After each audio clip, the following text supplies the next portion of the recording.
I woke up that morning with a dull, throbbing ache behind my eyes, the kind that warned me I was about to spend the day coughing and sneezing rather than working. It felt unfair. Life had been on a rough patch lately.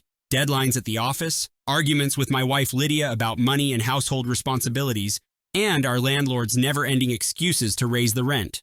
He would knock on our door at odd hours, claiming he needed to inspect the boiler or check the water pressure, but we both knew he was just looking for something to justify a higher monthly payment. I had no idea that morning would change everything in the most unimaginable way. I called my boss, said I wouldn't be able to come in, then stuffed some pillows around me on the couch to try and get comfortable. Lydia had an early yoga class. She was on this new health kick, and it seemed to consume her entire schedule. I figured she'd be gone for at least an hour. I planned to rest, maybe watch some reruns on TV, and drift off now and then. But after about 30 minutes of half sleep, something compelled me to get up. Maybe the unsettled feeling in my gut was more than just a cold. I had a sudden craving for tea and toast, hoping the warm drink would ease my headache and the toast would settle my stomach. As I was heading to the kitchen, I heard a quiet click at the front door. My initial reaction was that Lydia must have forgotten her keys or needed something she left behind.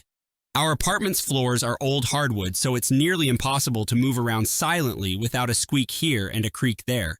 The distinct rustle of movement caught my attention, a sense of hush that didn't belong.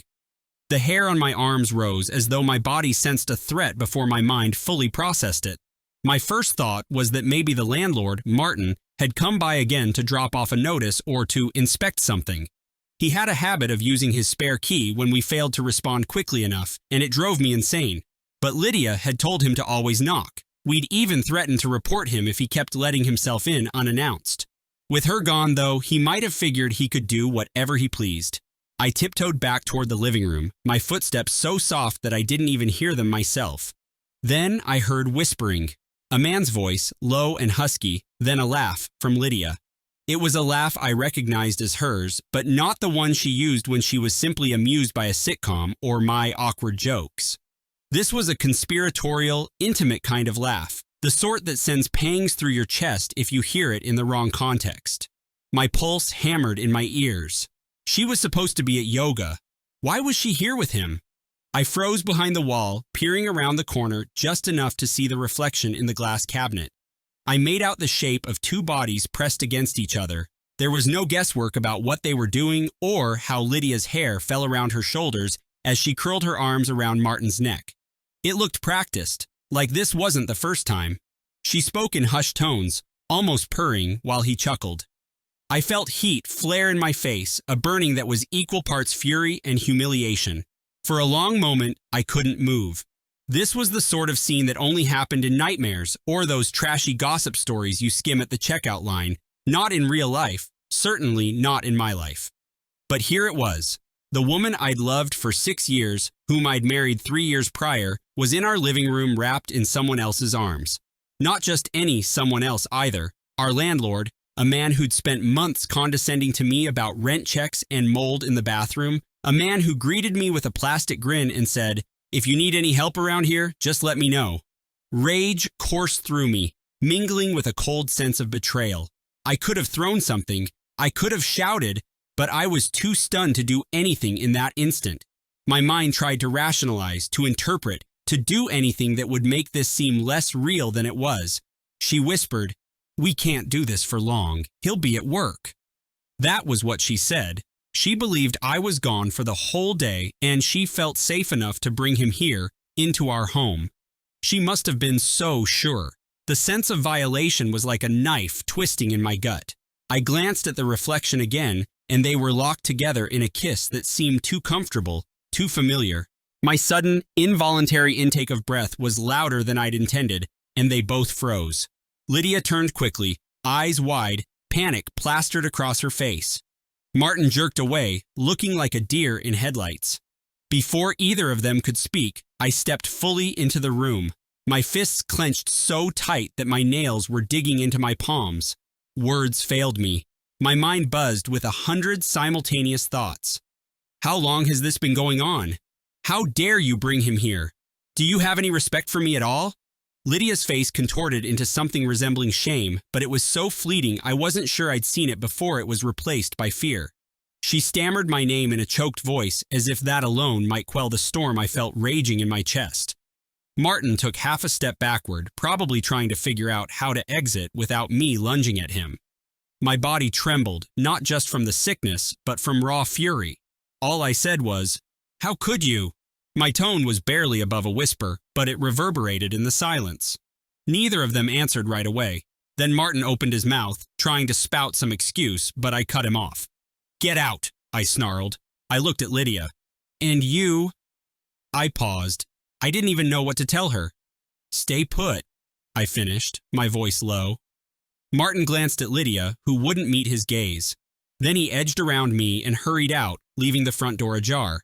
The air in the apartment felt charged, like the aftermath of lightning. Lydia and I stared at each other. My eyes burned with the sting of tears I refused to let fall. She started mumbling apologies, pressing her hands together as if praying for salvation. She begged me to believe it was the first time, that it was a mistake. I could smell the faint remnants of his cologne, a cloying musk, and it made me want to retch. I felt nauseous with anger, betrayal, heartbreak. I'd never been a violent man, and I didn't intend to harm her, but the urge to fling every piece of furniture across the room was strong. She dropped to her knees, sobbing hysterically.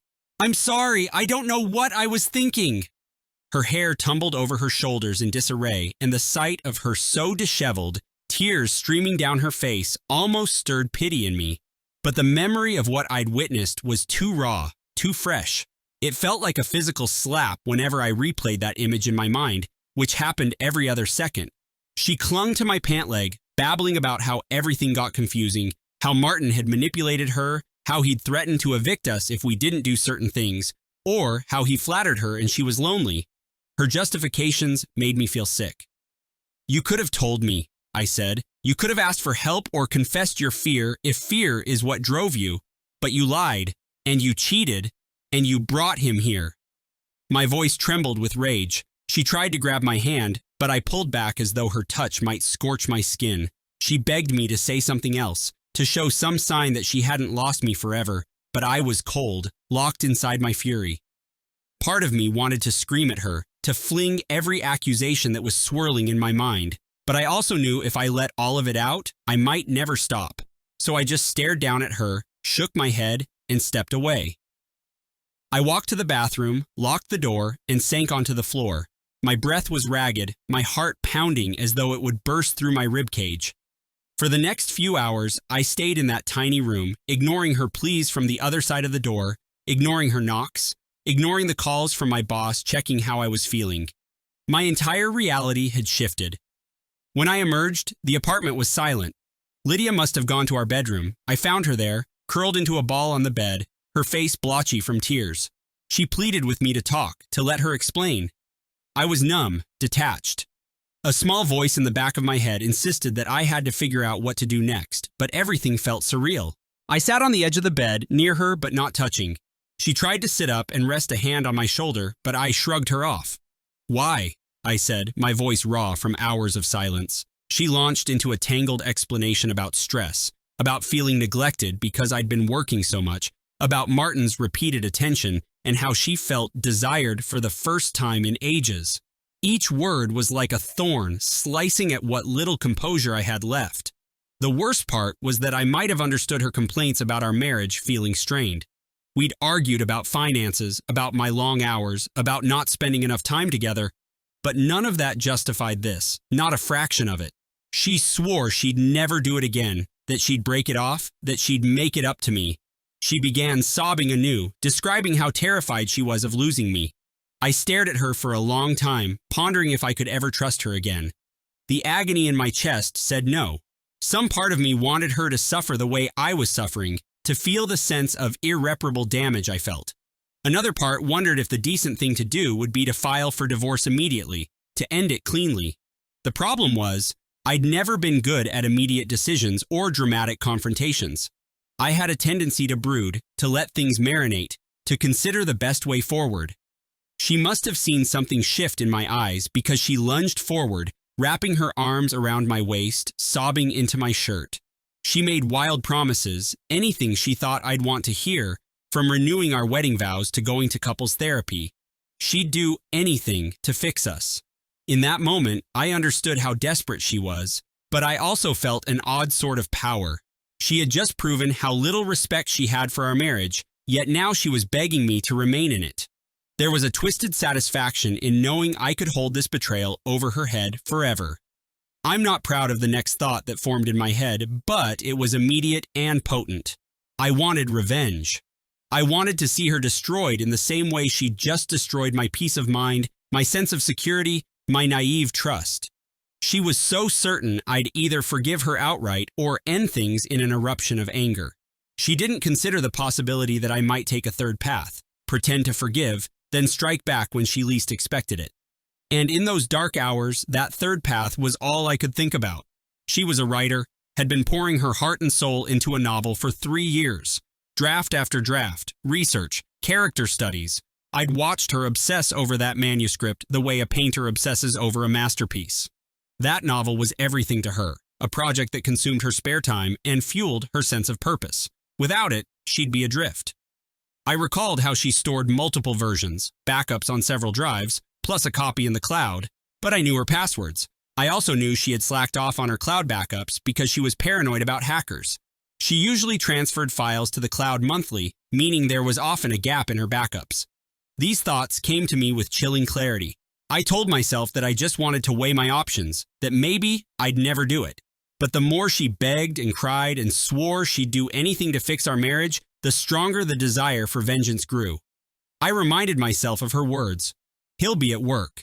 She had orchestrated it. This wasn't a moment of weakness at some party, a drunken one-night stand. She'd planned it in our own home. That level of disrespect demanded a response. So I took her tear-streaked face in my hands, looked into her desperate eyes and whispered, "It's okay. I forgive you." She shuddered, relief flooding across her features. She kissed my hands, babbled her gratitude. Inwardly, I felt a sick thrill. I had never lied so convincingly in my life. It took every ounce of restraint not to let my anger show. But I forced a sad smile, let her hold me, told her that maybe we could try therapy. She wept against me, repeating thank yous like a mantra. I pressed a hand to her hair, feigning comfort. That night, she slept on my chest, her arms wrapped around me tightly, as though if she let go, she'd vanish into oblivion. I stared at the ceiling, wide awake, my mind reeling with plans. I felt a pang of guilt for stooping to such deception, but it was overshadowed by the white-hot rage I still felt whenever I replayed the image of her locked in Martin's arms. I wasn't going to let this go easily, no matter what it did to her. She had carved out my heart. Now I wanted to strike at hers, and her heart was in that novel. Over the next several weeks, I embraced my role as the wronged husband trying to salvage his marriage. We went to counseling sessions where I said all the right words about trust and rebuilding. She was remorseful, humble. She'd cry in front of the counselor, telling her how much she regretted her mistake. The therapist praised our commitment to staying together. Lydia started leaving her phone unlocked around me, volunteering to show me texts, as if that would solve the deeper issue. She stopped going to yoga and asked me to accompany her on walks instead, determined to prove that she was done seeking attention elsewhere.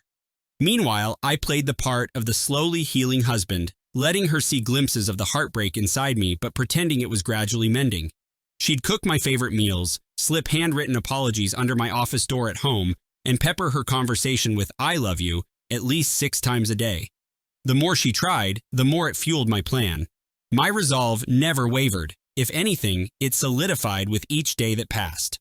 She seemed so confident that with enough contrition, I'd truly forgive her.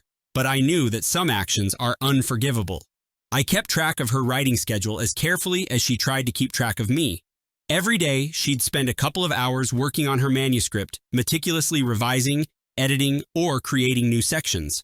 Occasionally, she'd bring me coffee while she wrote, flashing a small, hopeful smile as she tried to reassure me that she was still the partner I'd married, that she had learned her lesson. I'd smile back, but behind my eyes, I was cold. Her focus on her novel was unshaken. It was her prized possession, her dream of publishing someday, her ticket to respect and validation in an industry she revered. She'd talk about it with a fervor that verged on obsession. I knew that if I took it away, it would devastate her. One afternoon, I happened to notice she was finalizing some edits. She told me she was only days away from completing a draft she was finally satisfied with. She was beaming, proud of how far she'd come. I feigned happiness for her. Inwardly, I recognized that now was the moment. If I waited too long, she might create new backups, or even send it to a writing group. I needed to strike at the precise point of maximum impact, the exact moment her guard was down. That night, she left her laptop on, the word processor open.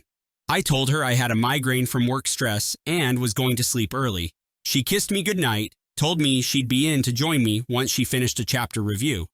I pretended to doze off, but instead, I waited, counting the minutes until I heard her footsteps approach the bedroom.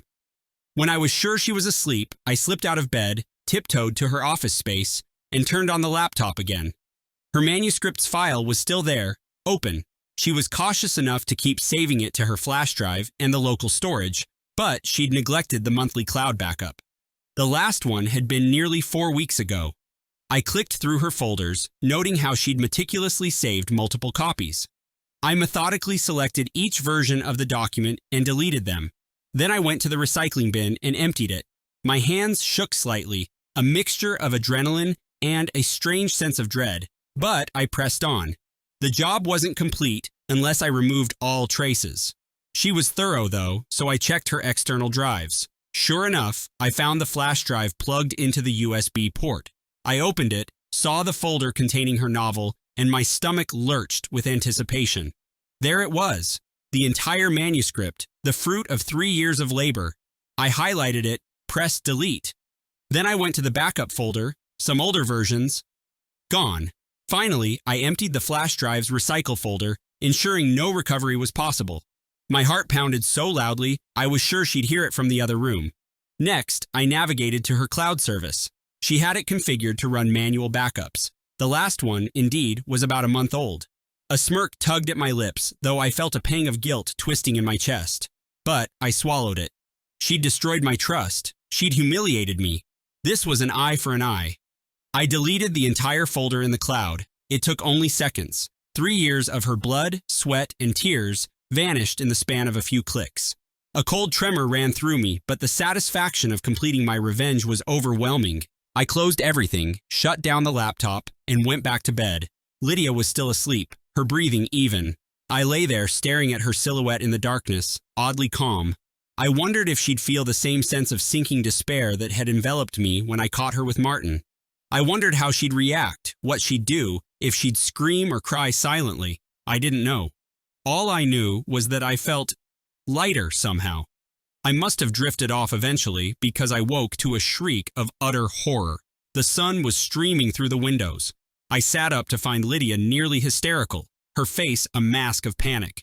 She stammered incoherently about how her manuscript was gone, how everything was gone, how she couldn't find it anywhere. She rummaged through the trash on her computer, the external drives, the cloud. I pretended to be baffled, kneeling beside her, saying, "Wait, what? That can't be right." She started crying, this guttural, raw sound that didn't even sound like her. And for a moment, I felt a sting of regret, but it was only a moment. She tried everything she could think of: data recovery software, searching for older cloud versions, rummaging through random folders. Nothing. She wailed in despair, clutching her head. "It's 3 years of work," she sobbed. "I have notes on paper, but the latest drafts, everything's gone." She turned to me, eyes wild as though she suspected me. But then her expression crumpled and she buried her face against my chest, weeping uncontrollably. "Someone hacked it, or something. I don't understand. Why would this happen?" I wrapped my arms around her stiffly. Part of me expected to feel triumphant, but instead, there was a hollow echo in my chest. She looked so genuinely wrecked, so broken, yet I reminded myself of her lies, of the image of her pressed against Martin. This was the price. Actions have consequences, and I had no intention of admitting what I'd done. I just stroked her hair and murmured reassuring nonsense. She spent the next few days in a daze, alternating between frantic attempts to restore her files and silent despair. She barely ate. She'd stand in the kitchen, staring at the floor. Once, she apologized to me for obsessing over the loss of her novel when she knew we still had marriage problems. but I shook my head and said it was okay. "I understand how important it was to you," I said, feigning sympathy. She clung to me, tears rolling down her cheeks, and told me she was grateful I was being so supportive. The irony almost choked me. My own emotions were tangled. I did feel an odd satisfaction, but it wasn't the righteous triumph I'd imagined. It tasted bitter, laced with remorse. I told myself it was too late to turn back. The deed was done, and it was what she deserved. Sometimes I'd see her sitting at her desk, staring at the blank screen, tears streaming silently. She tried to rewrite from memory, but every time she began, she'd get overwhelmed, claiming she couldn't replicate the nuances she'd spent years refining. She confessed she felt like an empty shell. That was how I'd felt when I saw her with Martin. I reassured myself that I'd simply return the favor. Time inched forward. Therapy sessions continued, and I kept the mask on, pretending we were making progress. Our therapist noted Lydia's depression, and Lydia admitted she'd lost something invaluable, but was trying to heal for the sake of our marriage. She said she'd do anything to make things right. Meanwhile, I calmly navigated our daily life, going to work, paying bills, even civilly interacting with Martin, who now avoided my gaze whenever we crossed paths in the hallway. He probably thought I'd forgiven the affair and felt awkward, or maybe he suspected some hidden tension. I didn't care about him. My focus was on Lydia's slow realization that her precious manuscript was irrecoverable. Weeks turned into months. I watched her spiral into a quiet resignation. She stopped talking about writing. She hardly read anymore, which used to be her passion. Our landlord visited less, probably out of guilt or fear of confrontation. Lydia and I shared a bed, but our intimacy was hollow. I saw her guilt, her shame, every time she looked at me. She seemed to believe that I was a saint for not leaving her. It was a twisted dynamic. She adored me for my forgiveness, while I harbored a secret knowledge of my own cruelty. I often thought about the day I'd confronted her and Martin. The memory was still vivid. If I closed my eyes, I could see them entwined, hear the hushed giggles, feel the pit in my stomach. Anger still flared when I recalled it, but it was dulled by the months that had passed. Sometimes I'd question whether I'd done the right thing. But whenever those doubts arose, I reminded myself that she hadn't just betrayed me physically, she'd betrayed me morally, emotionally, and in our own home. My revenge, I told myself, was proportionate. The unexpected development came on a Sunday morning when I overheard her talking on the phone in hushed tones. At first, I suspected she might be calling Martin again, though I doubted she'd dare. My heart hammered, worried that this might be a new betrayal. But as I listened closer, I realized she was talking to a friend from her writing group, an old confidant. She confided that she was thinking of leaving me, that the guilt she felt was unbearable, that she suspected I didn't truly love her anymore. She sobbed, admitting that she'd lost not only her manuscript, but also herself in the process of trying to atone. She said something like, "He's been so kind, but I can't shake the feeling he secretly hates me, and I hate myself. I might be suffocating him with my guilt." Her voice cracked. "I might leave before he wakes up one day and sees I'm just broken. Maybe we can't fix it." A chill coursed through me. The possibility of her leaving had crossed my mind, but I'd never considered she'd do it out of self-loathing rather than from a desire to be with Martin.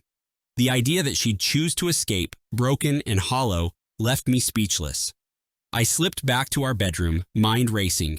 What did I really want? Part of me had craved seeing her suffer, but another part had hoped we might keep living together in some twisted status quo. The thought of losing her entirely, even after all this, suddenly felt painful. The betrayal still stung, but so did the notion that I might have driven her to a breakdown. I put on a front that day, acting normal.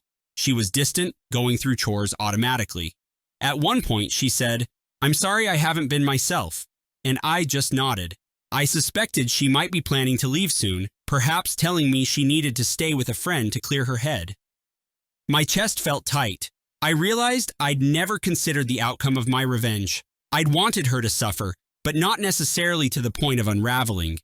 Or maybe I had. Maybe that was the entire point, and I was just now confronting the reality of what that meant for both of us. That night, while she lay beside me, wide awake, she whispered, "I love you." I replied automatically, "I love you too." The silence lingered, then she said, "Do you really forgive me?" She asked it so quietly, I almost didn't catch the tremor in her voice. My mind spun with the lie I'd been telling her for months.